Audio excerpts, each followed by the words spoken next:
This podcast is a presentation of Chapel Valley, a community church. More information from Chapel Valley can be found at www.chapelvalley.org. All right, good morning. I greet you all. I didn't get to you all personally. Wish I could. But I hang around pretty late afterwards, so you can eventually get to me if you want to. And hey, if you have your Bibles, we're going to be in 1 John chapter 3. Say in 1 John chapter 3, we're coming to a point in our study in John where he actually shifts from correct warning his congregation about some of the error that's going on, to shifting into how we can then live out our faith. And so he sort of leaves off from the error, but then still mentions the error in his instruction on how to walk out and live out our faith. Something in the book of John, 1 John, 2 John, 3 John, is grace isn't that largely mentioned, but it's massively inferred. And we know John understood grace because when he describes Jesus in the gospel, he says he is the Word full of grace and truth.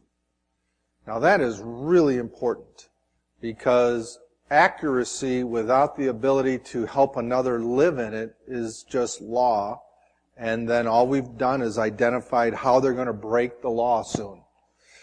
So you want to bring God's enablement into people's lives. And John is actually talking about that, though the word doesn't show up in this portion of Scripture. He understands grace.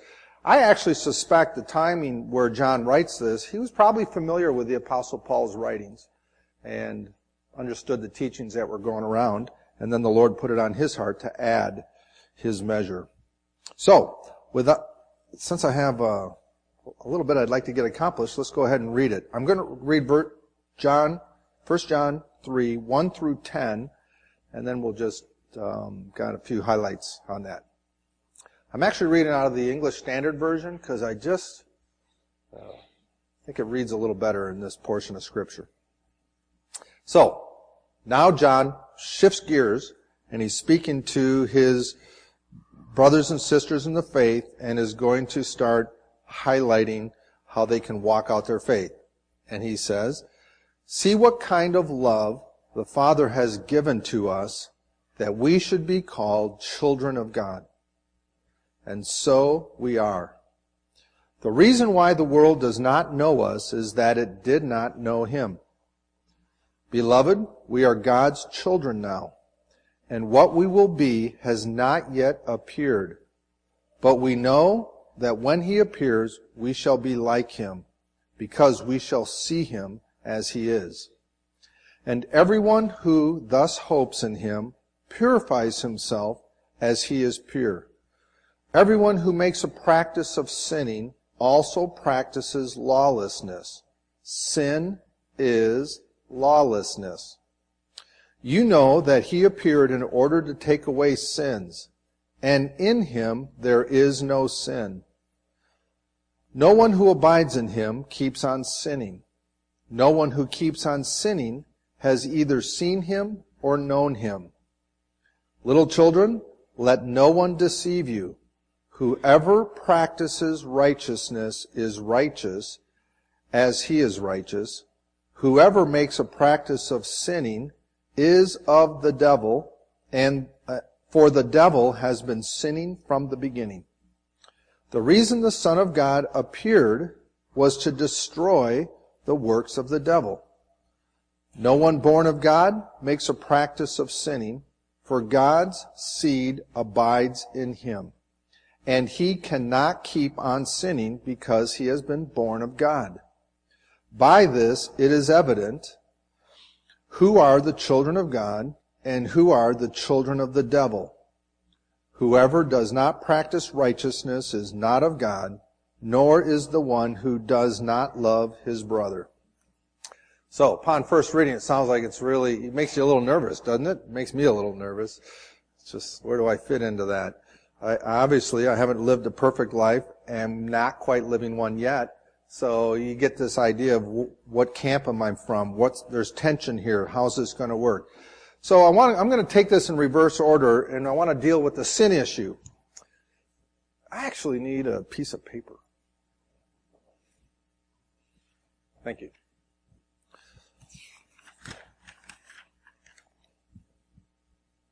There we go. Okay. Sin. So we discussed this a little bit earlier, and we need to just kind of get a grasp on what I think John is saying to us. So sin. Obviously, there's sin in the world. When we read this, why does this make us nervous?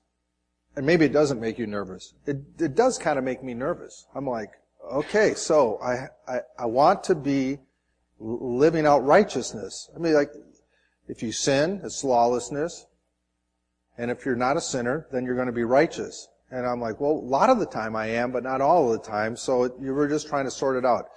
And that really is the nature of sin. It ruins our understanding. It destroys our confidence. It invades our identity. And God hates sin because of its destructive forces. He's not reached by sin. Our sin doesn't make it up to him. He just sees how it's ravaging humanity. He hates sin. We're not designed to carry sin. We're not even designed to practice sin. It's an invasive species of sort that ruins the apple of his eye, his people. And so sin has a consequence even if I'm living it in ignorance. It's not necessarily an issue between me and God. It's an issue between what sin does to me. And that breaks God's heart, and it breaks my understanding of who God is, and I end up getting upside down, and I start blaming God for things that He isn't doing, sin is doing, and the culprit, the devil, gets away with all sorts of things, and he's trying to destroy the heart of God. So sin becomes this thing that we need to sort of understand. And so I'm going to illustrate something this way, and I'm going to pick a particular area, which is human sexuality, to just understand where we are, how we engage this, and where does grace play in, and having to do with identity. Okay, so I'm going to start with this. This is, let's call that like a axis, starting at it's like, we want to find, this is human sexuality right here. This is how humans express their sexuality. It's this scale. And in that scale somewhere is where God tells us how to express our human sexuality. But how we express our human sexuality is a lot broader than the portion that God gives us to operate in. But rather than having, like this is center or this is the beginning, I'm going to turn this into a circle so that we have no beginning or end. We're just going to find out where God wants us to live our sexuality. So what would be some things about sexuality that we could put on this scale? So I'm going to help you because we want to get it all on there. So a man sleeping with an animal. Okay, see, I've opened you up. We're just going to put that somewhere. We'll put it right here. It's bestiality of sorts. Well, that might be a way that a person in their brokenness begins to experience some sort of medication from the joy of a sexual release, but because it's expressed in such a sinful way, it is only damaging him further, not actually mending him. Because I actually think an appropriate sexual encounter can mend. There's healing in that. People seek the pleasure for healing, but it doesn't end up, doing it. Just read a story, it was a while ago, but they found a man in an outdoor toilet pit, dead. and a rope was hung from outside down, and the rope had broke as he was trying to get out.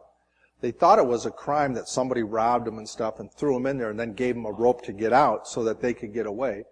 They ended up finding his journal, and he had this brokenness in his life to where he thought he was a professional. That he was broken to the point where he so hated himself that he would climb into a pit toilet and smear himself all over and then masturbate and then clean himself off and get out. I mean, that's a broken person who somehow married a sexual experience with his identity, and it just gets distorted. And sex does that. I'm just picking on sex. There's other things we want to, identify, but sex is so me. I'm experiencing it. It's always good, at least in some portion, the experience, and so it becomes a medication that the more I'm broken, the more I need that medication, and it just becomes really destructive. We'll pick another one. How about just a loving relationship between a guy and a girl, a sexually intimate relationship, but they're not married? We'll just put that right here. We'll put a circle around it so it's different. Celibacy. Someone who decides they're celibate. So put that there, let's just say. Sex between two of the same gender. So a homosexual relationship. We could put that here. These symbols mean nothing. I'm just picking something. In fact, where I'm putting them on here, I don't even realize what I'm doing. So, you hear Christians sometimes say, we believe in the biblical model of marriage. You ever heard that? I've heard that argument on TV. So, does that mean like Solomon? Was he a biblical model of marriage? Where do we find our basis for saying a biblical model of marriage? Well, marriage, Jesus actually had a comment on it. He says in the beginning, he made them male and female, and the two should become one. So obviously, what Jesus referred to as what was God's intention wasn't expressed in the Old Testament. Very seldom did we see that. And it doesn't seem like God addressed what was being practiced. He gave more wives to people. But then the Apostle Paul comes and says, now, after Pentecost, a lot of things change after Pentecost, and after Pentecost, he tells us what is the biblical model of marriage. It's between a husband of one wife. So polygamy is no longer tolerated because Pentecost does something that is different before Pentecost. And what it does, to get right to it, it provides the grace to do what is the healthiest thing to do. And so Paul instructs us now that the now post-Pentecost biblical model of marriage is between one husband, one wife. And so let's say we'll put that here, and what are the parameters in which that can be expressed? Well, some people are more aggressive in their frequency than others. But it doesn't matter as long as it's within the biblical model of marriage.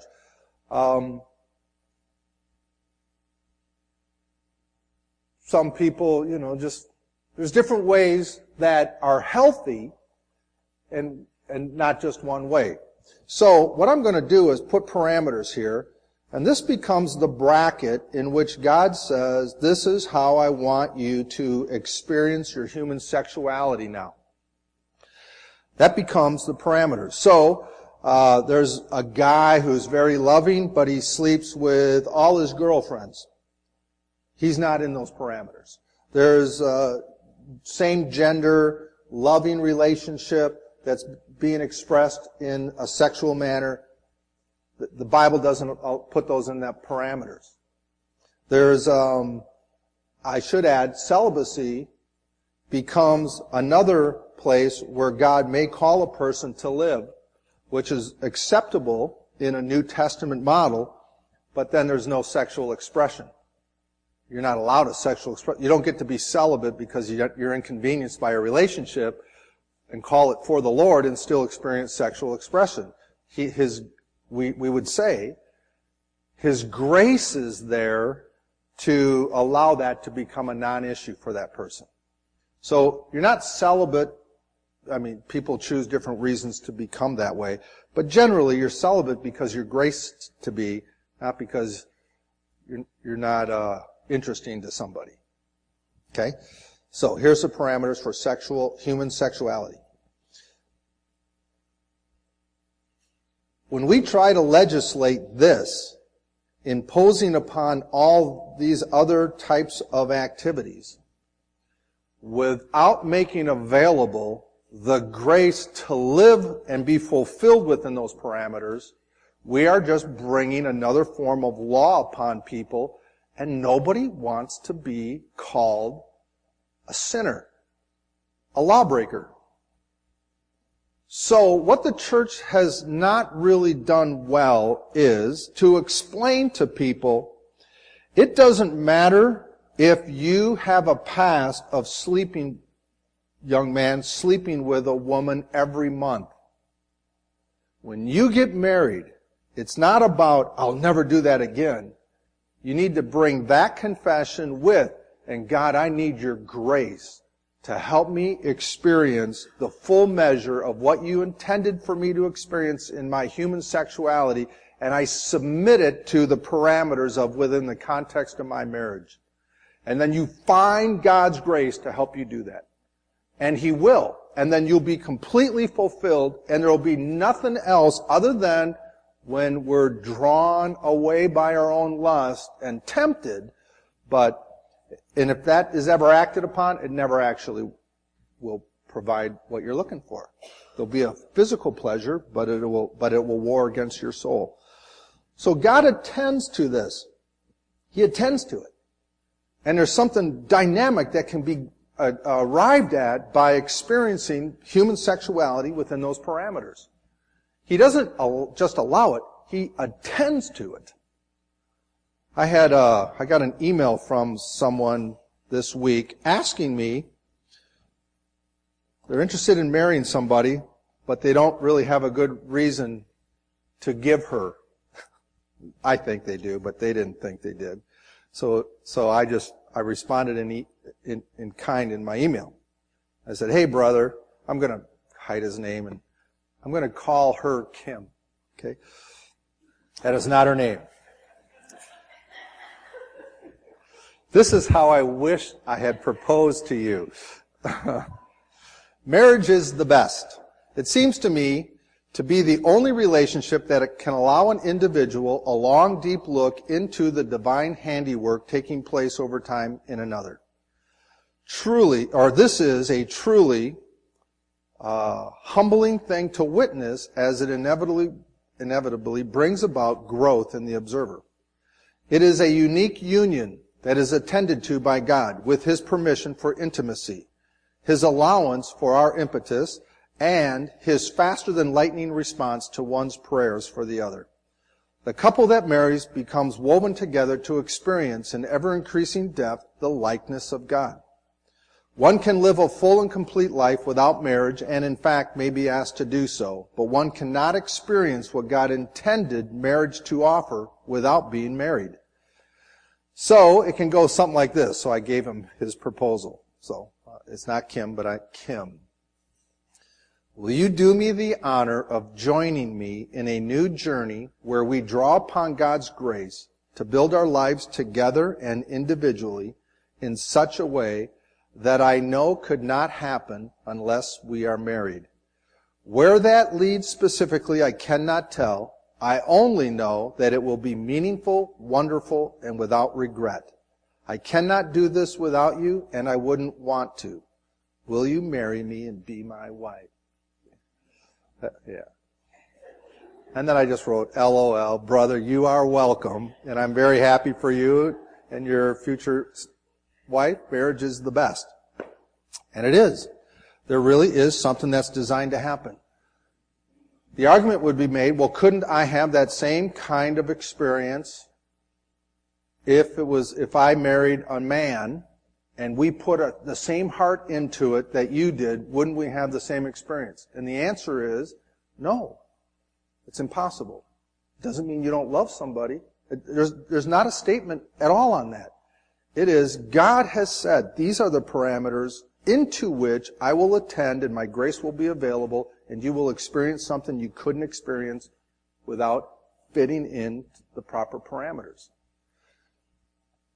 So, do I want to get out there and legislate against other kinds of marriages? I honestly think that the Lord is saying, if you step up and speak, you need to speak in such a way that you make available to whoever's listening the confidence that God's grace is available to them if they will conform to His model of marriage. We've skipped that part. Mostly because I don't think that the church has experienced marriage the way God wanted them to, and they find comfort in just being right rather than having a grace-filled experience. Remember, Jesus came and was the Word filled with grace and truth. Everybody who encountered Him was never given the burden of obedience without the want to, because they encountered such a grace-filled person. I don't want to sin anymore. I want to come in line with what you're saying. You have the words of life. Everything you do puts us in a better place. He didn't preach conformity.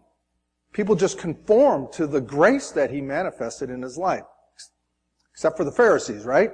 The teachers of the law who weren't grace-filled but were interested in being right. And that's always a threat to those who are graceless.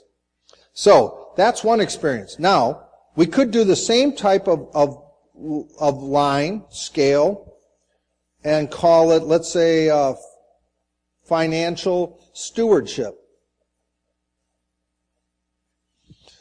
Where we would say to somebody, God has a functioning biblical model of financial stewardship. And someone would say, well, I don't think that that's right. Well, it's not about you. It's about discovering Him. This isn't about me. Honestly, I suppose there's every guy in the room would like 15, 20 wives. Selfishly, just, yeah, you're not in the mood. How about you? It's just like, let's go around. But it wouldn't end up in the experience that God has designed for us. So it doesn't work. Financial stewardship. There's probably environmental stewardship.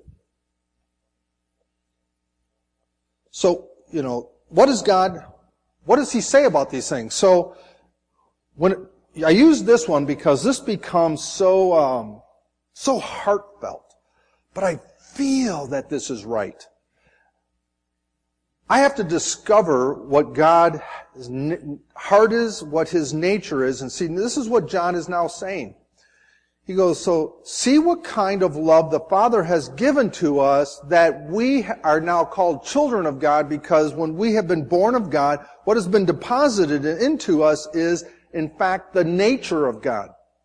And now that we have the nature of God and grace now interfaces with that nature with us, I have the capacity to conform to the parameters that He has designed for me, and I will receive maximum fulfillment. I think it's true. If someone doesn't come to the Lord and you confine them to a marriage, they're not going to receive maximum fulfillment because it doesn't scratch their itch or appease their appetites. So someone has to come to the Lord in order to experience the grace of God. And that's why He says that we should be called children of God, and so we are. The reason why the world does not know us or understand this is because they don't know Him. They don't know grace. They've not tasted it, experienced it. So this becomes what? Confining, restrictive, law. So what do we bring to this? It must be grace. What kind of grace? That when you talk to a person one-on-one, you tell them, God isn't just restricting your life. He is giving you the parameters in which He will fulfill your life. And His grace will be there to meet you. And so, beloved, we are God's children, and now, and what we will be, has not yet appeared. And he goes down and he says, you know that he appeared in order to take away sins, and in him there is no sin. So, Jesus didn't come to forgive us of our sins so that we can, without any fear, live outside those parameters. That's what John's saying. The Gnostics have showed up and said, well, there's separation between body and spirit, so your body can do whatever it wants because Jesus is saving your spirit. So when you die, your spirit will go to heaven, but he knows your body is sinful, so you've been permitted now to find your expression in same-sex marriage or with all sorts of polygamous relationships or with animals. You can do that. Why? Because your body's disconnected. John is saying, no. Now that you have the nature of God, there is no excuse to not live within the parameters of God. So, move yourself along this scale into the purity in which he's called you to live. Because that's where his grace will meet you. So, grace doesn't give us license. It gives us the ability to find fulfillment in exactly what he's asking us to do. Does it make sense? Okay. So that's the sin issue that he talks about. Then he says something. When he appears, he says, Beloved, we are God's children now, and what we will be has not yet appeared, but we know that when he appears, we shall be like him, because we shall see him as he is. And everyone who thus hopes in him purifies himself as he is pure. So, I'm now motivated to be pure, and it's saying something that's very interesting to me. When he appears, we will be like him because we will actually see him as he is. Another argument with the Gnostics was they ended up saying they knew God and spoke for him and ended up talking about all sorts of things that weren't true. To which John is saying, how can you possibly know that? We haven't experienced that yet. It isn't part of this church age. Our mission right now is to find what is important to God, marriage, maybe stewardship, the environment, live within the parameters of that grace, and then out of that resource, as a witness, testify to people, you need to come in too. My marriage should be an appeal to an unsaved person. How can I be married like you? My financial blessings should be an appeal to a non-believer. How can I have financial blessings like you?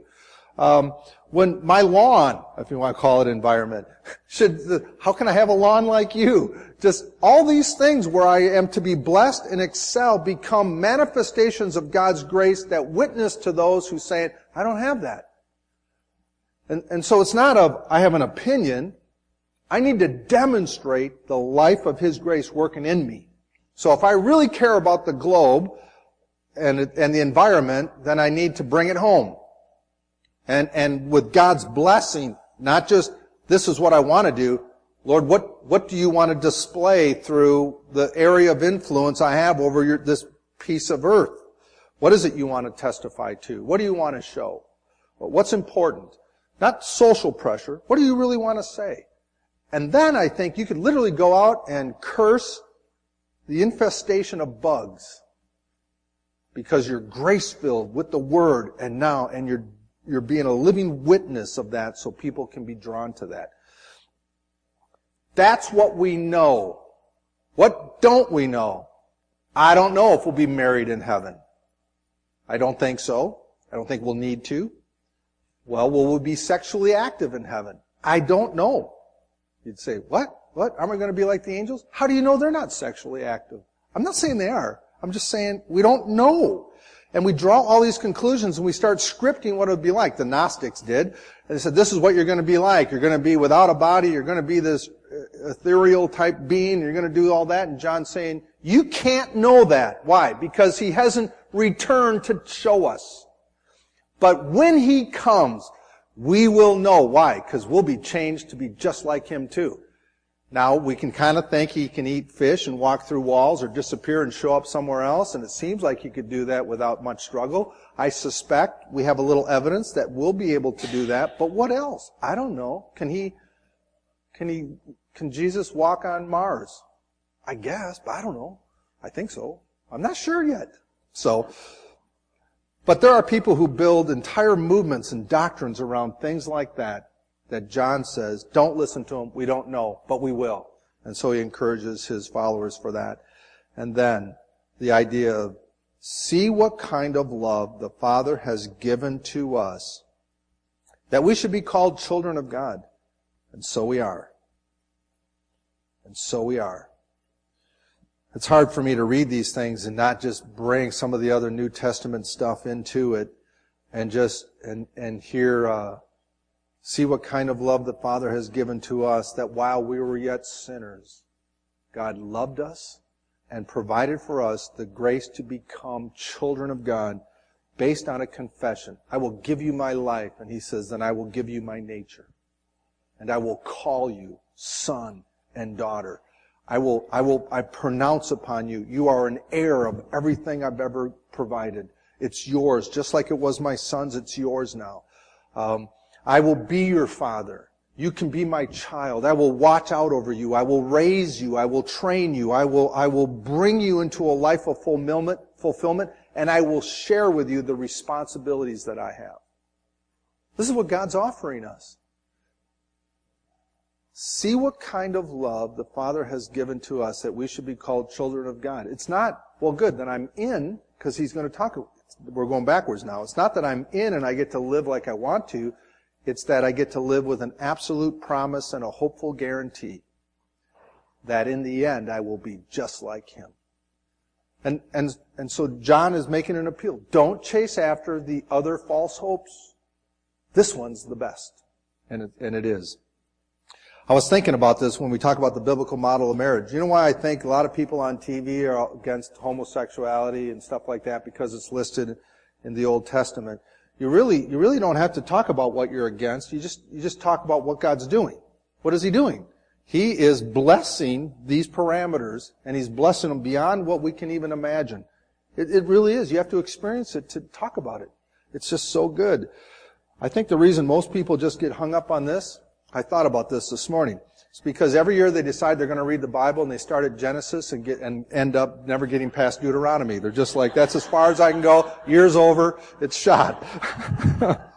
Like, you ought to just start in the New Testament, go through that about 4 or 5 times, then go to the book of Genesis. And if you don't make it, that's probably okay.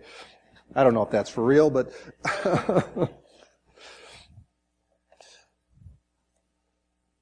the whole idea of tattoos, piercings, all that stuff. Bring someone to the parameters of saying, this is what God says, how you should honor the body you're in, the temple you're in, and then between you and him, figure it out. And I really don't have a call on that. Why? I don't tell you how to sleep with your spouse. I'm not going to tell you, what your love language is. I'm just telling you there's parameters in there that he will bless. Go find them. There's parameters he will bless with us. Go find them. There's parameters he will bless concerning your yard. Go find them. There's parameters he'll bless concerning your financial stewardship. Go find them. You may be yet more blessed than me. I hope you are. And then I will look and say, how did the Lord do that for you? And then you can tell me. And that's a witness, and it'll work. And when he said earlier, you have a holy unction in you that no man teach you anything, he was saying that you will discover the parameters and don't have anybody else tell you it's okay to go outside these parameters. You know, by the witness in you, that's not true.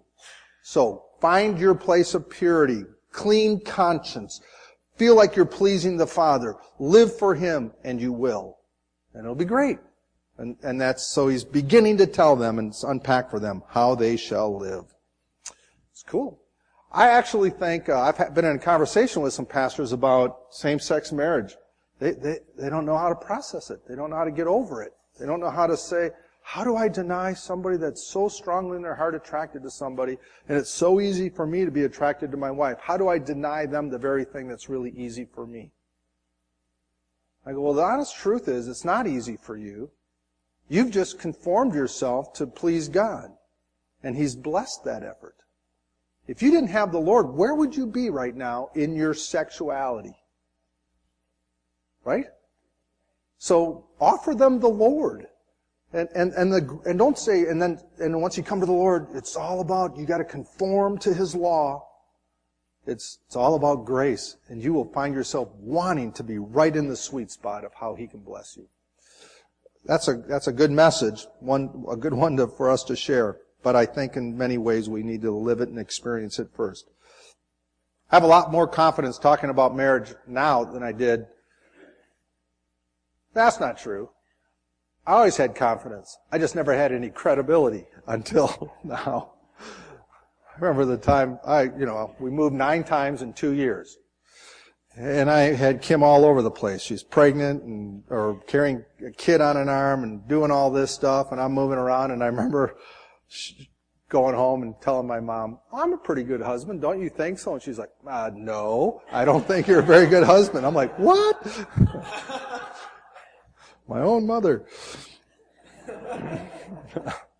And that probably was the beginning point of me really trying to understand what makes a good husband.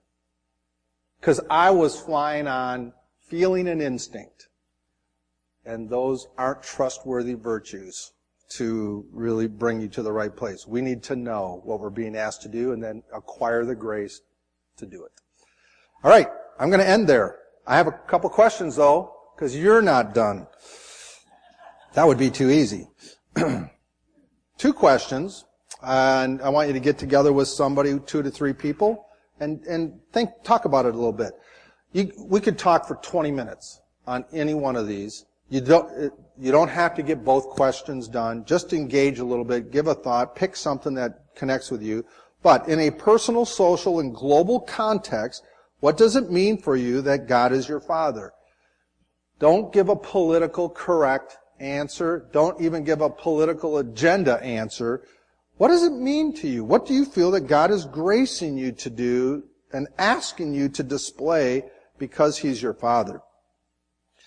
I bet we all have some areas of things. I like the marriage thing. I wouldn't have picked it. I just feel like I kind of own a little bit of the understanding on that. I think because I needed to, and now I'm just willing to save people some time. I married a very grace-filled woman. Yeah. She's over there. Yeah. Second question. A wonderful thing about marriage, it comes to the point where it has very little to do with appearance and the physical aspects. I actually think every person could come to a place, it may take you a while, but you could come to the place where if a spouse was injured in such a way that you never had physical intimacy, you couldn't do that there would be no shortage of having a maximized, fulfilled relationship where you really grow and discover the likeness of God. That it just becomes no longer about that. And then that's true. So, second question, how does your hope in the appearance of Jesus direct your life? So, He's coming. He's coming now. Maybe that's why I just felt a little sensitive to the fact when He's coming like a meteor, there's a wave in front of Him that is impacting the earth as He's coming.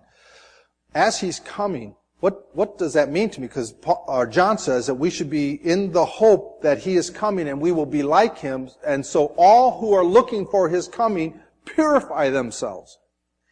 So purify themselves. So what am I longing to experience? Am I pure? Is John saying purify yourself so you're sinless? Or is he saying purify yourself so you start strengthening yourself in that sweet spot of grace, because as He's coming, you're upgrading your witness, your testimony, your display, because here's what's going to happen. I'll just a little quick, maybe forgot this. I think as the church becomes more grace-filled and actually empowered to be a witness for the truth filled with grace, that I can actually not just say on TV, yes, God wants marriage to be between a husband and wife, but I bring with me now 3 or 4 couples who were homosexual that now are experiencing the fullness of intimacy that God wanted. I bring with them a demonstration of grace And I'm telling you, when the world can no longer mock the church for its shallowness, but actually have to confront a church that is demonstrating the grace of God, you will run into Pharisees who will say, we need to figure out how to kill this. And because right now they don't have to. Why? Because we're already a non-threat. But once you become a threat because you actually are grace-filled, now the world, those who in the world that not just are ignorant, but hate the light, they come out in full force to stop it. So when he says, those who see him coming and knowing that as he comes, his glory is going to start burning up sin and everybody whose heart is holding on to that, how should I be responding in the call to purity to where I want to maximize the sweet spots in order to save as many people around, to bring them in, even though I know this is happening in ever-increasing opposition now to a world that says we don't want the light to manifest. What does that mean to me? How do I evaluate that? Did I make sense in that? If 3 or 4 of you get it, I hope it spreads. So I think about that. I just think, right, okay, I want to have a witness that has substance. I want a testimony that has substance. I want to get in there, and I recognize there's going to be confrontations, light and darkness. But so how do I then live? You know, you're on camera all the time. I just was thinking about that. There's one guy I listened to, and he goes, "Yep, I wouldn't go into a liquor store. Why? Everybody's got a camera phone, and people know me. Be click, click, click. Guess who I saw in the liquor store or something?" I'm like, yeah, that's true. I don't know. Not going to be afraid of that. I got a whole bunch of things that could be easily discovered. All right, we're going to ask those 2 questions. In a personal, social, or global context, what does it mean for you that God is your Father? And then how does your hope in the appearance of Jesus direct your life? If you have some thoughts on that, just share them with one another. Give you about 3 or 4 minutes, because you could go on and on and on. And I just want to get some things established in your hearts, okay? So go ahead and break into a couple groups and have at it. This podcast is a presentation of Chapel Valley, a community church. More information from Chapel Valley can be found at www.chapelvalley.org.